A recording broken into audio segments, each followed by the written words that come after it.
I was falsely accused of murdering my husband and sent to prison. In prison, one phone call made me realize the truth. Daddy! Nick? My husband wasn't dead, he was with my best friend. Nick?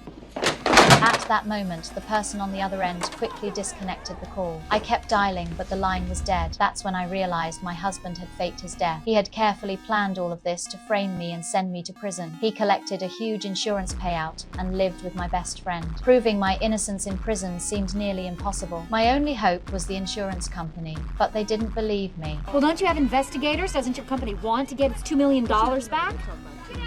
Why aren't you listening to me? I am innocent.